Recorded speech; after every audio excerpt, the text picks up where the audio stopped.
Pembahasan kita hari ini akan membahas tentang bagaimana sikap Islam dalam terkait dengan ilmu pengetahuan, atau bagaimana konsep ilmu pengetahuan dalam Islam, ya kan.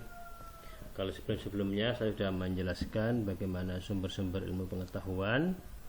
Nah, kali ini kita akan belajar sebetulnya Islam itu mengapresiasi enggak sih terhadap ilmu pengetahuan itu.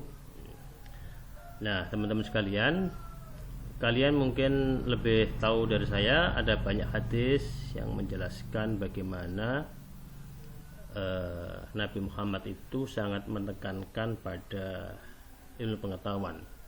Di Al-Quran dan di hadis itu banyak sekali ayat-ayat dan hadis-hadis yang menganjurkan, menekankan, mendorong umat Islam untuk belajar, ya, untuk mencari ilmu. Ada banyak ayat tentang afala ta'qilun, afala tatafakkarun, atau ayat yang pertama saja yang turun itu adalah tentang Iqra, ya, membaca. Iqra bukan tilawah, ya. Apa beda Iqra dengan tilawah? Ada yang tahu? Kenapa perintah pertama kali itu kok Iqra, kok bukan tilawah? Nanti kamu tanyakan ke dosen bahasa Arab, ya, atau dosen tafsir. Nah, dengan qiraah itu ada Iqra bismi rabbikal ladzi khalaqal insana min 'alaq, ya. Itu jelas sekali bahwa Islam itu agama yang berbasis pada ilmu pengetahuan. Apalagi kalau kita baca banyak hadis yang menjelaskan tentang hal itu, ya. Utlubul ilma minal mahdi ilal lahdi, ya. Talabul ilmi fardhu ala kulli muslimin wa muslimat, gitu kan. Bahkan ada asar yang sering orang pahami sebagai hadis yang menjelaskan bahwa utlubul ilma walau bisin, gitu kan, menuntut ilmu walau ke negeri Cina. Nah, teman-teman sekalian, kalau kita berkaca pada sejarah, bangsa Arab itu dulu dikenal sebagai bangsa yang ummi, ya. Ummi itu artinya tidak terbiasa dengan literasi, tidak terbiasa dengan baca tulis, masyarakatnya kurang bisa membaca menulis literasi. Mereka hanya mengandalkan ingatan, mengandalkan kekuatan mengingat, ya. Makanya orang-orang Arab itu sangat ingat nasabnya. Sekarang ada debat ramai tentang nasab, ya, nasab Nabi Muhammad, nasab Habib di Indonesia itu masih ribut sampai sekarang. Orang Arab itu ingat, makanya dalam bahasa Arab sejarah itu dari kata sajarotun, ya. Sajarotun itu kan pohon, ya, sajarah. Kenapa? Karena orang Arab itu ingat sampai ke akar-akarnya nenek moyangnya dulu. Bin ini sampai beberapa generasi mereka ingat. Kalau kita kan maksimal sampai ke mbah kita, kakek nenek kita saja. Buyut kita sudah lupa, kan, gitu. Kita sudah nggak kenal. Nah, orang Arab itu seperti itu. Orang Arab juga karena tradisinya tidak tradisi literasi, tidak baca tulis, tidak memahami, ya, Al-Quran menyebutnya sebagai ummi. Bahkan Nabi Muhammad juga ummi, ya kan. Kalau Nabi Muhammad ummi itu karena ada maksud-maksud tertentu. Salah satunya adalah agar Al-Quran tidak dituduh bersumber dari Nabi Muhammad, gitu. Dengan Nabi Muhammad tidak bisa baca tulis itu menjadi salah satu hujjah bahwa Al-Quran itu memang betul-betul dari Allah, bukan buatan Muhammad, gitu. Nah, bangsa Arab yang ummi itu ada yang menyebut Sarakenoi. Karen Armstrong itu menyebut bangsa Arab dulu pra-Islam sebagai bangsa Sarakenoi, bangsa yang suka berperang. Mereka hidup nomaden, berpindah-pindah tergantung pada sumber mata air, pada oase. Lalu mereka suka memperebutkan oase, berperang, memperebutkan oase. Mereka hidup berkelompok menurut kaum-kaum, kabilah-kabilahnya. Kemudian mereka membuat aliansi-aliansi politik di antara sesama kabilah, di antara sesama kaum, untuk memperkuat kekuatannya, sehingga ketika diserang oleh kelompok lain, kaum lain, mereka sudah bisa bertahan karena dapat bantuan dari aliansinya. Begitu. Nah, bangsa Arab yang seperti itu membuat membuat kekuatan-kekuatan politik di sekitar Arab, yaitu Persia, Sasania itu, dan Mesopotamia dan Bizantium atau Romawi Timur itu tidak tertarik untuk menguasai Arab, Jazirah Arab, karena tanahnya tandus, masyarakatnya liar. Liar itu tadi Sarakenoi tadi, ya, bahasa kita Umi tadi. Nah, karena liar, tidak ada sumber daya alam yang bisa dieksploitasi, maka kekuatan negara-negara besar saat itu, Bizantium dan Sasania, kurang tertarik untuk menguasai Arab. Tapi dalam waktu yang sangat cepat, bangsa Arab itu kemudian bisa bangkit, bersatu, lalu menguasai sepertiga dunia. Dan ketika mereka menguasai negara-negara lain, yang dilakukan itu bukan menghancurkan, tapi mengambil ilmu-ilmunya. Orang-orang Arab ketika menguasai daerah-daerah seperti Suria, Palestina, Damaskus di sekitarnya, yang banyak menyimpan perbendaharaan, kepustakaan ilmu-ilmu dari Romawi, Yunani kuno, dari Romawi. Buku-bukunya itu kemudian diambil, lalu diterjemahkan ke bahasa Arab. Ketika mereka menguasai Persia, Sasania, sekarang itu sekitar Iran, Afghanistan, sebagian Irak itu, mereka kemudian mengambil buku-bukunya, dan buku-bukunya diterjemahkan ke dalam bahasa Arab.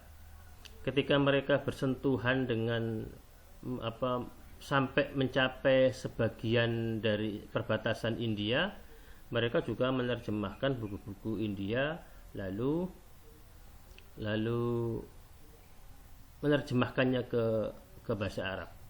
Ketika mereka mencapai perbatasan Cina, mereka juga seperti itu, menerjemahkan buku-buku Cina ke bahasa Arab. Bahkan di tahun 750 itu tentara Bani Umayyah berhasil mengalahkan tentara Cina. Saya nggak tahu dinasti apa waktu itu. Mengalahkan tentara Cina, terus tentaranya itu ada beberapa yang ditawan, dan ternyata di antara tawanan perang itu ada beberapa insinyur, ya, insinyur Cina yang pandai, yang mereka ahli membuat kertas. Saat itu yang bisa membuat kertas baru bangsa Cina, ya. Bangsa-bangsa lain Cina seperti bangsa Arab itu masih menulis di atas pelepah kurma atau di kulit binatang, kulit onta, kulit domba gitu. Kalau di Nusantara pun seperti itu, masih menggunakan daun lontar. Daun lontar itu, kamu tahu lontar kan? Mirip daun kelapa. Itu dikeringkan, nanti dianyam, terus ditulis. Atau di atas kulit. Kalau abad ke-7, kalau abad ke-8 itu kayaknya juga di atas batu-batu, prasasti-prasasti. Nah, setelah bangsa Arab itu berhasil menawan orang-orang tentara Cina yang ada insinyurnya tadi, kan Nabi itu mengajarkan kalau ada tawanan yang bisa mengajari anak-anak orang Islam membaca menulis, dia akan dibebaskan, kan, akan dimerdekakan. Begitu pula tawanan orang-orang Cina ini. para insinyurnya disuruh mengajari orang-orang Islam bagaimana cara membuat kertas. Setelah orang-orang Islam bisa membuat kertas, para insinyur ini pun dibebaskan.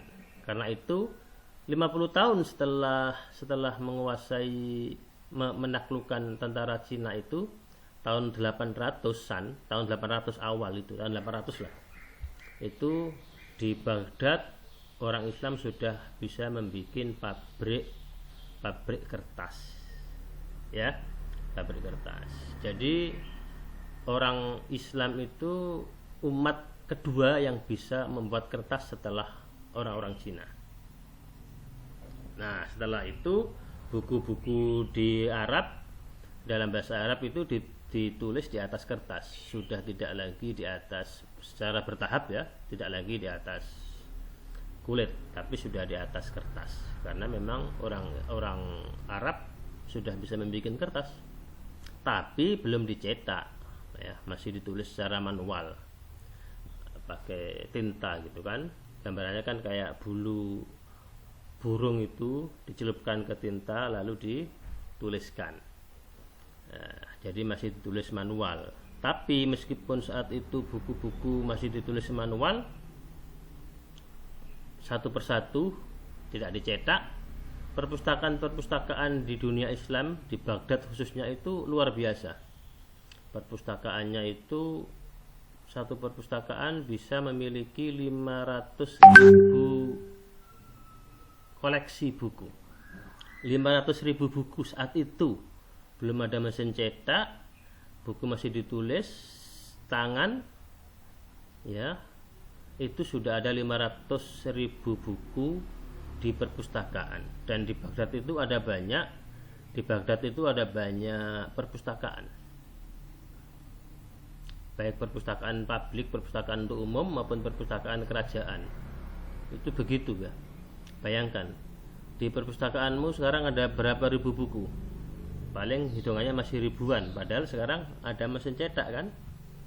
Nah, begitu. Nah, pertanyaannya, kenapa bangsa Arab yang semula ummi itu kemudian kok sangat terdorong mencintai ilmu pengetahuan? Kenapa? Ya, ini jawabannya jelas, faktor Islam. Karena Islam itu sangat mendorong pemeluknya untuk belajar, untuk mencari ilmu. Dan mencari ilmunya bukan hanya kepada orang Islam. Islam itu menyuruh umatnya untuk belajar kepada semua orang. Makanya ada ayat, fas'alu ahlal dzikri in kuntum la ta'lamun. Bertanyalah kepada orang yang berilmu, ahlul dzikri, fas'alu ahlal dzikri in kuntum la ta'lamun. Bertanyalah kepada orang yang berilmu, in kuntum la ta'lamun, jika kamu tidak tahu.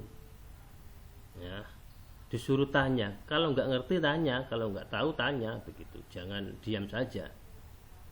Nah, sekarang mahasiswa sekarang nggak tahu, disuruh tanya, diam saja kan? Nah, ada ayat lain juga, apa? Yarfa'illahu alladzina amanu minkum walladzina utul ilma darajat. Dulu orang Arab itu derajat atau kedudukan status sosialnya itu pada kekayaan dan pada keturunan. Bayangkan, ini Al-Quran sudah merevolusi cara pandang orang Arab ya. Orang Arab itu dulu dia tuh Bani siapa? Kalau Bani Hashim punya kedudukan, kalau Bani ini punya kedudukan, atau dia punya kekayaan enggak? Kalau dia punya kekayaan, dia dianggap orang mulia. Tapi ketika Al-Quran turun, diubah cara pandangnya. Kata Al-Quran, yang mulia itu, yang derajatnya tinggi itu adalah orang yang beriman. Yarfa'illahu alladzina amanu minkum, yang beriman. Yang kedua adalah ilmu, walladzina utul ilma, dan orang-orang yang memiliki ilmu. Darajat ya, darajat itu kalau nggak salah pakai jamak, bukan pakai mufrad ya. Jadi tinggi kedudukan orang yang beriman dan berilmu. cara pandangnya sudah diubah, bukan lagi cara pandang duniawi. Kalau sebelumnya cara pandang duniawi bahwa kemuliaan itu pada keturunan dan harta, sama Al-Quran dibalik. Kemuliaan itu bukan pada harta, bukan pada keturunan, tapi pada keimanan dan pada ilmu pengetahuan, begitu. Makanya di ulama kita ada tradisi kalau ketemu gurunya, ketemu kiainya, ketemu ustadznya, cium tangan, ya kan? Itu bukan menghormati ustadznya, tapi menghormati ilmu yang dimiliki oleh sang ustadz, begitu. Ya. Kalau dia orang biasa, ya nggak perlu cium tangan. Ya, tapi karena dia punya ilmu, maka orang itu dimuliakan. Ya kan? Dan hadis-hadis Nabi banyak sekali kan menyebutkan bagaimana kemuliaan orang yang berilmu kan.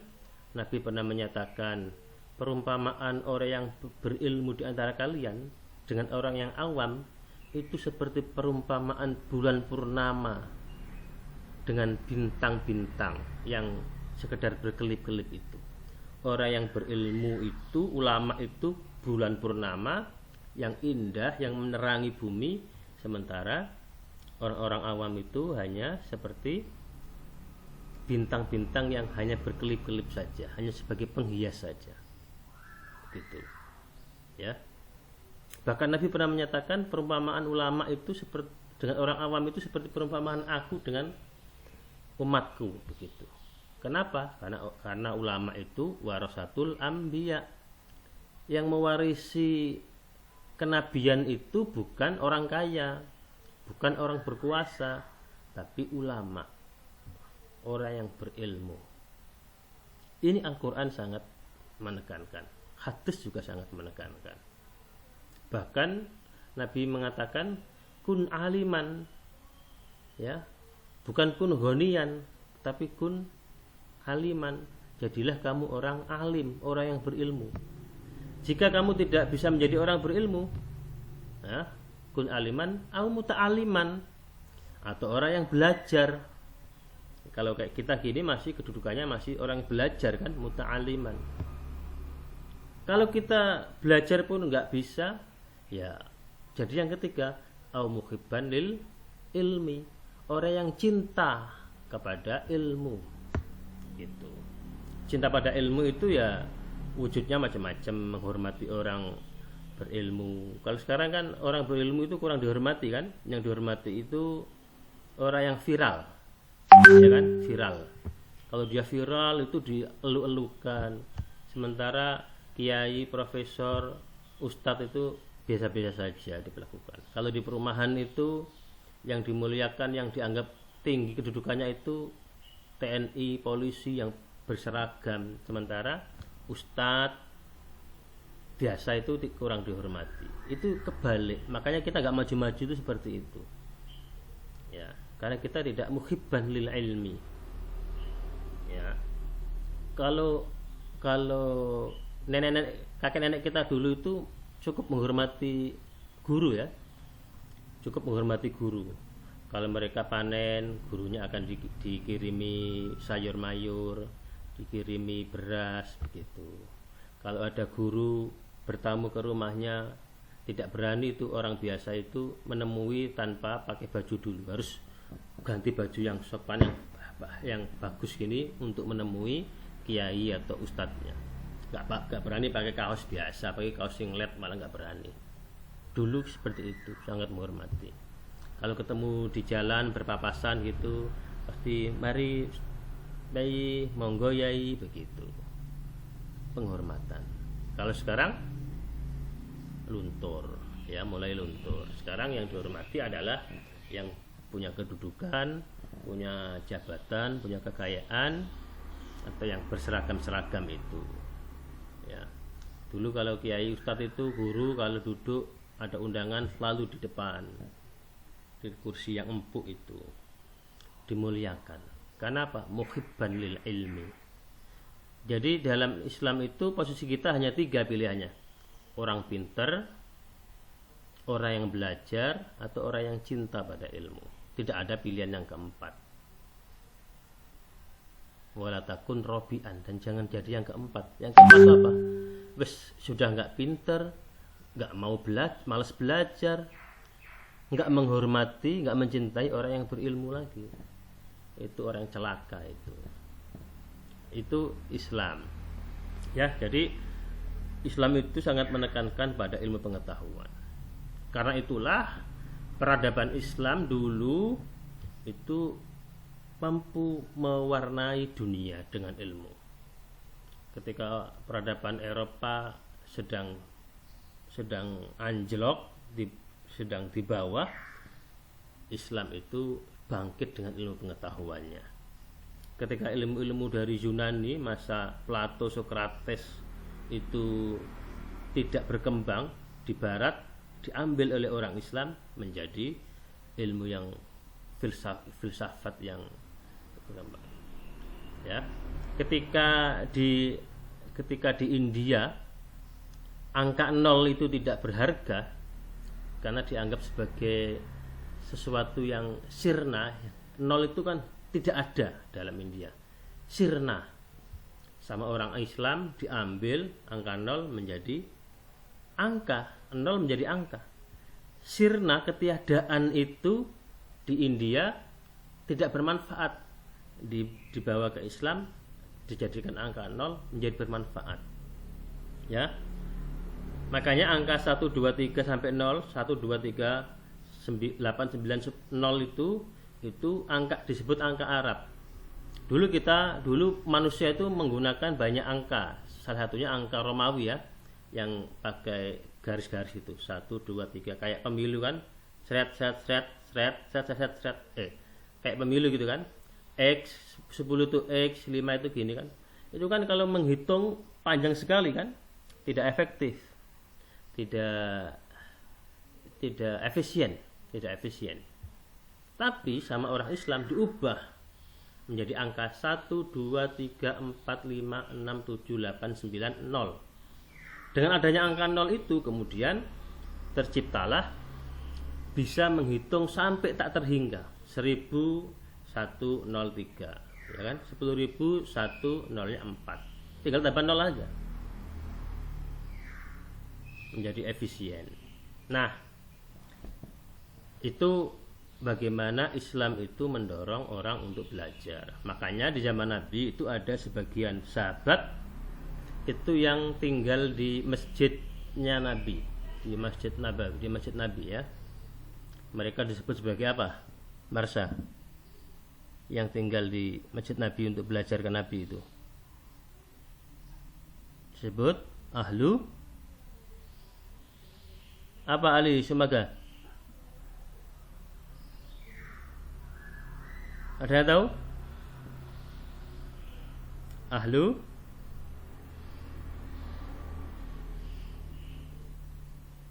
Ananda tahu? Marsha sudah ingat? Para sahabat yang tinggal di Masjid Nabi untuk belajar kepada Nabi, Ahlus Suffah. Itu orang-orang yang mengkhususkan dirinya untuk belajar langsung pada Nabi. Santri-santrinya Kanjeng Nabi itu. Mereka tinggal di situ. Itu lembaga pendidikan pertama di dunia Islam itu ya Ahlus Suffah itu. Makanya kemudian muncul rawi hadis. Siapa yang terkenal? Siapa sahabat yang banyak meriwayatkan hadis? Abu Hurairah. Ya, Abu Hurairah itu Ahlus Suffah, tinggal di situ, selalu ngikuti Nabi. Bahasa Jawanya ngintil. Ngintil itu mengikuti, kemanapun Nabi pergi diikuti, diintili. Untuk apa? Untuk belajar. Gitu. Ya. Ahlus Suffah, mereka ini orang yang mengkhususkan dirinya untuk belajar. Karena itulah dalam Al-Quran ada ayat apa yang artinya begini, maksudnya janganlah kamu semuanya ikut berperang ya, hendaklah ada sekelompok di antara kalian yang apa? Ada yang ingat ayatnya? Ananda. Siapa yang hafidho siapa? Ananda ya? Novel.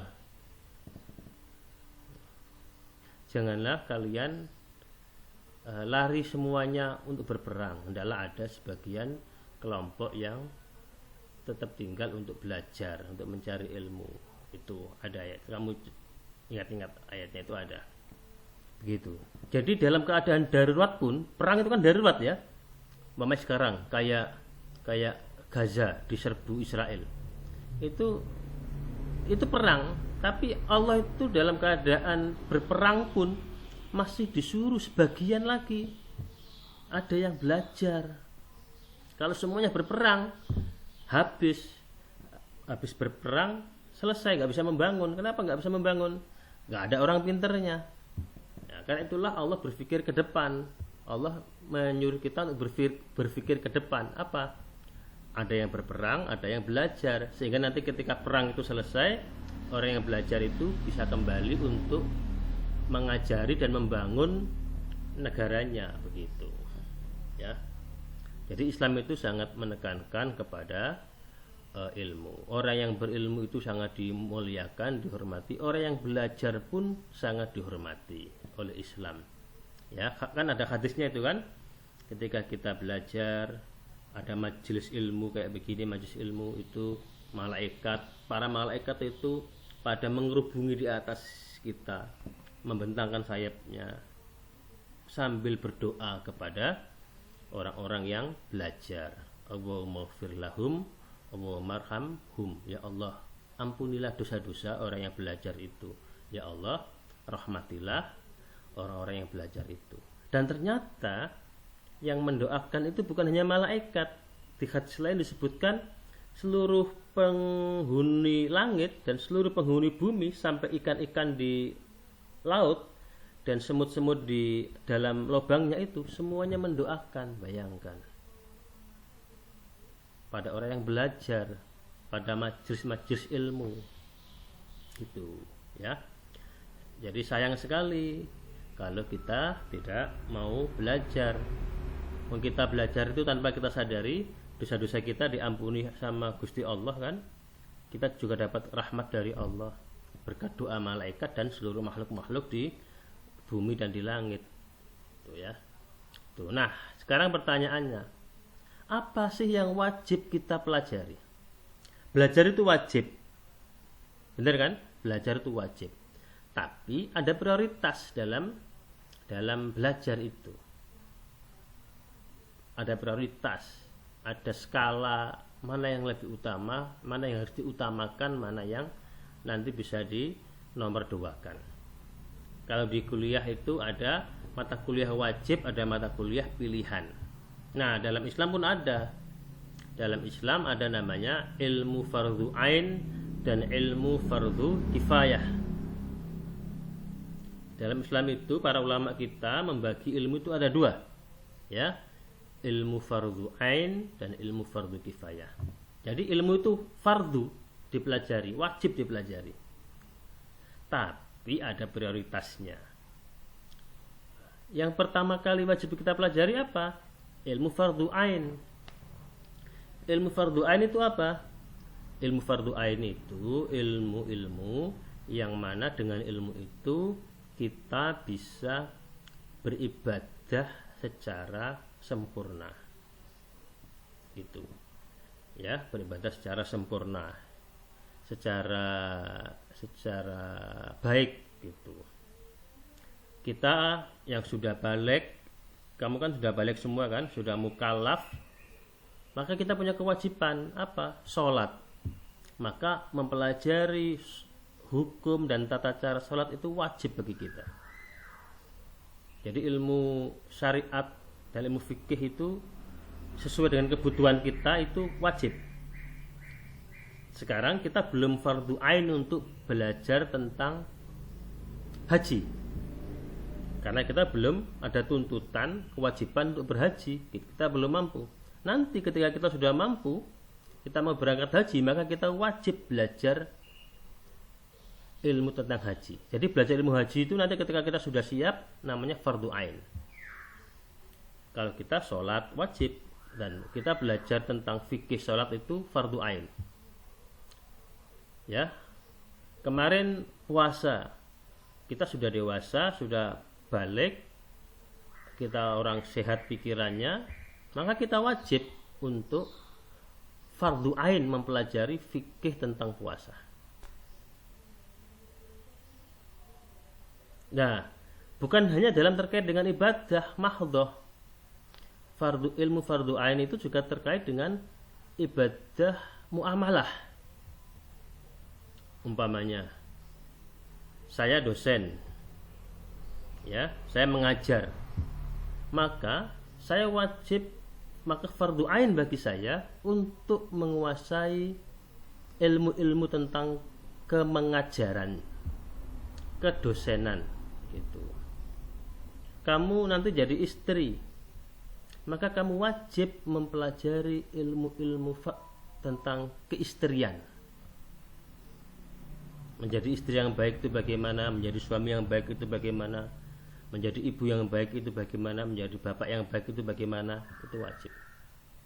Kamu bekerja jadi polisi umpamanya, maka kamu wajib fardu ain bagi kamu untuk belajar ilmu-ilmu tentang kepolisian. Kamu berdagang, maka wajib fardu ain bagi kamu belajar ilmu-ilmu tentang perdagangan. Bukan hanya ilmunya, tapi juga hukum-hukumnya, fikih-fikihnya wajib. Pedagangnya begini boleh enggak, pedagangnya begitu boleh enggak, begitu kan. Model hutang yang seperti ini boleh enggak, hutang yang seperti itu boleh tidak, itu wajib fardu ain. Kamu petani pun seperti itu, ya, kamu petani juga wajib seperti itu. Belajar ilmu tentang pertanian itu fardu ain. Termasuk juga belajar tentang fikih dalam bertani itu juga fardu ain. Jadi ilmu fardu ain itu ilmu yang terkait dengan ibadah yang saat itu wajib kita laksanakan. Itu fardu ain. Ya, dan ini meliputi bukan hanya ilmu-ilmu, bukan hanya di bidang ibadah mahdhah, tetapi juga di bidang ibadah muamalah. Ya, ibadah muamalah. Kamu berteman, bermasyarakat, maka kamu wajib fardu ain bagimu belajar ilmu-ilmu tentang kemasyarakatan. Nah, gitu ya, itu fardu ain. Nah, yang kedua, ilmu fardu kifayah. Ilmu fardu kifayah itu bidang-bidang ilmu tertentu yang jika sudah ada orang yang mempelajari, kita gugur kewajiban untuk mempelajari. Kita tidak berdosa. Ya. Umpamanya bidang ilmu hadis. Kalian sudah mempelajari ilmu hadis, saya gugur kewajiban saya untuk mempelajari ilmu hadis karena sudah ada. Ekonomi, ya, sudah ada teman-teman yang mempelajari ilmu ekonomi, maka saya gugur kewajiban mempelajari ilmu ekonomi. Tapi kalau saya mau belajar ya boleh. Itu. Ilmu politik, orang Islam itu wajib belajar ilmu politik, tapi tidak semua orang Islam wajib belajar ilmu politik. Hanya orang-orang tertentu saja yang berminat di politik pelajari ilmu politik. Kalau yang lain nggak mau pelajari nggak masalah. Kenapa? Karena ini terkait dengan ilmu fardu kifayah. Coba bayangkan kalau semua ilmu itu di fardu ainkan. Semua orang wajib belajar ilmu politik. Ya, akhirnya ribut terus. Karena semua punya teori-teori analisis politik terus. Ya, nah, ini namanya spesialisasi dalam bahasa sekarang. Ilmu fardu ain itu mata kuliah wajib yang wajib kalian ambil. Sementara ilmu fardu kifayah itu ilmu-ilmu pilihan. Kamu yang berminat di sosiologi ya pelajari sosiologi. Nanti tentang hadis, tentang tafsir, tentang ekonomi dibaca saja. Tidak perlu mendalam, asal kita tahu dasar-dasarnya saja. Kamu belajar hadis itu kan pilihan. Ya. Kok kamu pengen mengetahui sosiologi bisa baca-baca buku sosiologi, baca-baca buku politik gitu. Tapi spesialisasimu yang utama adalah ilmu hadis gitu ya. Nah, disinilah dengan ilmu itu ada fardu ain, ada fardu kifayah. Seharusnya pendidikan Islam itu menekankan ini. Jadi pada tahap awal anak-anak itu harus diajarkan pada hal-hal ilmu-ilmu yang sangat dibutuhkan ketika dia nanti mukallaf, ketika dia nanti balik. Itu apa? Seperti sholat, puasa, zakat, membaca Quran, belajar memahami Quran. Ini ilmu-ilmu fardu ain. Ketika seseorang itu sudah dewasa, jadi balik. Sekarang kan anak kelas 6, kelas 6 SD atau kelas 1 SMP MTS itu kan sudah balik ya. Sehingga ketika dia sudah balik, dia sudah tahu, oh saya sudah balik, saya sudah tahu cara toharoh, saya sudah tahu cara sholat, saya sudah tahu cara puasa, itu sudah bisa langsung melaksanakan. Itu yang harus pertama kali diajarkan dan dipahamkan sama anak-anak dulu. Baru kemudian ketika mereka sudah paham dengan ilmu-ilmu fardu ain yang dibutuhkan ketika mereka jadi mukallaf, baru mereka kemudian mengambil bidang-bidang ilmu lain yang dia pilih, yang dia sukai. Kalau dia sukanya tembak-tembakan, ya ilmu militer. Kalau dia sukanya hitung-hitung duit, ekonomi. Kalau dia sukanya membaca hadis, ya ilmu hadis kan. Kalau dia sukanya memahami masyarakat, ya ilmu sosiologi. Kalau dia sukanya hitung-hitungan matematika, ya ke matematika, begitu ya. Tapi pondasi awal ilmu fardu ainnya sudah harus ditekankan dulu. Ini pendidikan yang berbasis pada fitrah manusia.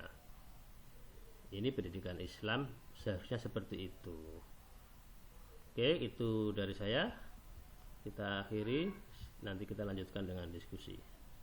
Terima kasih. Assalamualaikum warahmatullahi wabarakatuh.